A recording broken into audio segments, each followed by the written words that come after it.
So hello everyone, welcome back to the channel. And आज की video में हम कुछ पढ़ाई नहीं करेंगे। आज की वीडियो हमारी बेस्ड है कुछ फ्यू टिप्स एंड ट्रिक्स के ऊपर, जहाँ पर हम देखेंगे last minute tips for board exams. ठीक है ना, आपको पता है आपका कल एग्ज़ाम है, that is your chemistry exam. तो उसके लिए कुछ फ्यू टिप्स हैं, उसको आप लोग प्लीज़ अपने माइंड में रखना और ध्यान रखना, और इन बातों का इफेक्टिव यूटिलाइजेशन होना चाहिए आपके एग्ज़ाम में। ठीक है, तो चलो विदाउट वेस्टिंग एनी टाइम फटाफट से इन 6 पॉइंट्स को समझते हैं क्या है ये, एंड आपको ये 100% इम्प्लीमेंट करना है कल के एग्जाम में। ठीक, the first point is don't waste your precious time on deleted topics. Ma'am आपने ये चीज़ क्यों ऐड कर दी है, ये तो हमें पता है डिलीटेड टॉपिक्स हमें नहीं करने, और ये बात तो हमें बहुत आपको बहुत पहले बतानी चाहिए थी हमें, अब थोड़ी। तो देखो बच्चों, नहीं, ऐसे कई बच्चे होते हैं जो एंड मोमेंट पे भी ना ये सोचते हैं कि यार कहीं डिलीटेड टॉपिक से कुछ ना आ जाए। मतलब उन्हें अपनी साल भर की पढ़ाई पे विश्वास नहीं होता, वो सोचते हैं कि यार मैं थोड़ा बहुत डिलीटेड टॉपिक का भी देख लूँ, कहीं उसमें से भी कुछ ना आ जाए। तो यार आपको ये गलती नहीं करनी है। आपने साल भर जो पढ़ा है, जितना भी पढ़ा है, उसी को एंड तक अपने साथ रखना है। उसमें कुछ भी एक्स्ट्रा एड ऑन करने की ज़रूरत नहीं है बिल्कुल भी। ठीक है, तो बिंदास रहो। फर्स्ट पॉइंट समझ में आ गया। सेकेंड पॉइंट क्या कह रहा है, be so conscious about your presentation. ये बहुत इंपॉर्टेंट पॉइंट है एंड इससे आपके मार्क्स पे बहुत ज़्यादा इफेक्ट पड़ने वाला है। क्या है गाइस कि आपको अपने आंसर्स लिखते समय ना बहुत ज़्यादा अपनी प्रेजेंटेशन का ध्यान रखना है। कैसे ध्यान रखेंगे मैम प्रेजेंटेशन का?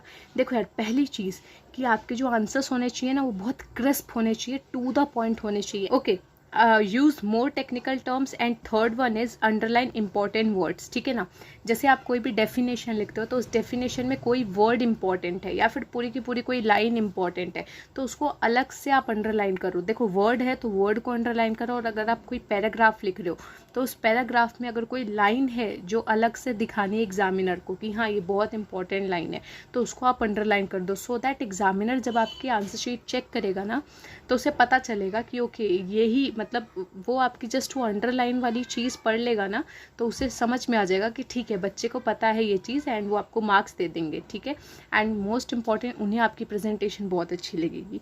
And the third point is choose questions wisely, avoid cuttings. ठीक है, बहुत इंपॉर्टेंट है। कई बार क्या होता है ना बच्चों, आप लोगों को चॉइस मिलती है तो चॉइस में ना आप लोग चूज़ नहीं कर पाते हो कि यार कौन सा क्वेश्चन मैं करूँ, क्योंकि आप लोग ना कई बार ओवर एक्साइटमेंट में जैसे दो क्वेश्चन आए, दो क्वेश्चन में आप लोग क्वेश्चन को पूरा ठीक से पढ़ते ही नहीं हो। फर्स्ट वाली चॉइस में मान लो कोई क्वेश्चन है, उसको आप ठीक से पढ़ोगे भी नहीं, आपने उसको हाफ पढ़ा, आपको लगा ओके ओके आता है, तो आप उसी आधे क्वेश्चन को पढ़ के ना आप आंसर लिखना चालू कर देते हो। क्यों ऐसे क्यों होता है? क्योंकि आप ओवर एक्साइटेड हो जाते हो कि यार ये तो वही क्वेश्चन है जो कल रात में पढ़ा था।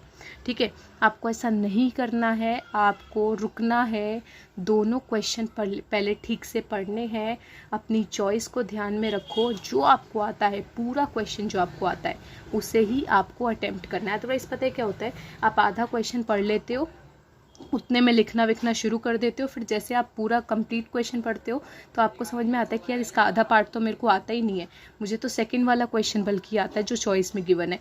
तो आप वहाँ पे कटिंग्स हो जाती है आपकी, जो बिल्कुल भी प्रोफेशनल नहीं लगता यार वो। तो प्लीज़ अवॉइड दीज थिंग्स। ठीक है ना, आपको कटिंग कम से कम करनी है। सेकेंड थिंग, जो फोर्थ पॉइंट है वो ये है कि you have to avoid any silly mistakes. यार सिली मिस्टेक्स अवॉइड करना है। सिली मिस्टेक्स क्या होती है मैम? जैसे कि देखो, आपको इलेक्ट्रोकेमिस्ट्री का कोई क्वेश्चन आएगा, आपको न्यूमेरिकल में लिखा है 3 मोलर कंसनट्रेशन, अब आप उस 3 को जल्दी में 8 मोलर कंसनट्रेशन पढ़ के आ गए, यार ये तो सिली मिस्टेक हुई ना। तो ये सब नहीं करना है। और बाई चांस, और एक और चीज़ जहाँ पे सिली मिस्टेक होती है वो ये है कि आपने ध्यान रखना है कि नोस्ट इक्वेशन में जो आप यूज़ करते हो ना वो 0.059 होता है। आप लोग कोरिलेट कर पा रहे होगे मैं किस 0.059 की बातें कर रही हूँ। ठीक है ना, तो बच्चों वहाँ पर पॉइंट का ध्यान देना। कई बच्चे जल्दी में 0.59 लिखाएंगे। ठीक है, एंड आपको कैलकुलेशन बहुत काम होके करना है, बहुत आराम से करनी है, अपनी सिली मिस्टेक्स अवॉइड करनी है। ठीक है, फिफ्थ पॉइंट क्या है? Fifth point is saying make separate columns to do rough work. ये बहुत इंपॉर्टेंट है। कई बार मैंने देखा है कि एग्ज़ाम में आप लोगों को कोई न्यूमेरिकल आ गया है तो बच्चे उसी में शुरू हो जाते हैं या फिर आंसर शीट के पीछे करने लगते हैं। ये बिल्कुल भी अच्छी हैबिट नहीं है।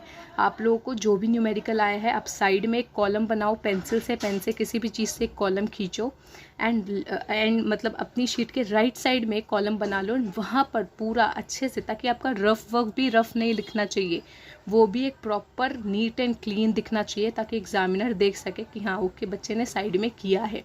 एंड वहीं से वो आपको फिर जज कर लेगा कि बच्चा कैसा है, उसकी अंडरस्टैंडिंग क्या है, ठीक है।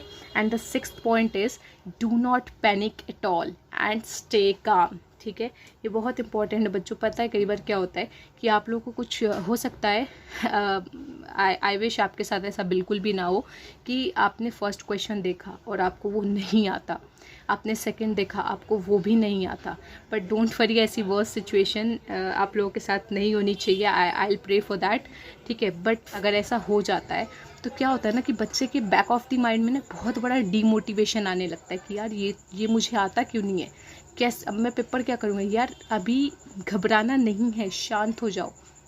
वो क्वेश्चन नहीं आता कोई बात नहीं, लास्ट में टाइम बचेगा, थोड़ा एक्स्ट्रा दिमाग लगा लेना उसके ऊपर, लेकिन अभी जो आपको आता है उस पर फोकस करो। अदरवाइज़ वो 2 क्वेश्चन नहीं आते उसके चक्कर में रहोगे ना तो पूरा पेपर ख़राब हो जाएगा आपका, आती हुई चीज़ें भी भूल जाओगे, ठीक है। तो बिल्कुल काम रखना है अपने आप को। पानी पी लेना अगर ऐसा लगे, मतलब घबरा रहे हो या ऐसा कुछ भी एंजाइटी लगे, पानी पीते रहना एंड बिल्कुल अच्छे से अपना पेपर करना, ठीक है। So these were all 6 point that you need to take care while your exam, ठीक है बच्चों। So you are all set now, you are good to go, good luck, go and give your best. Thank you.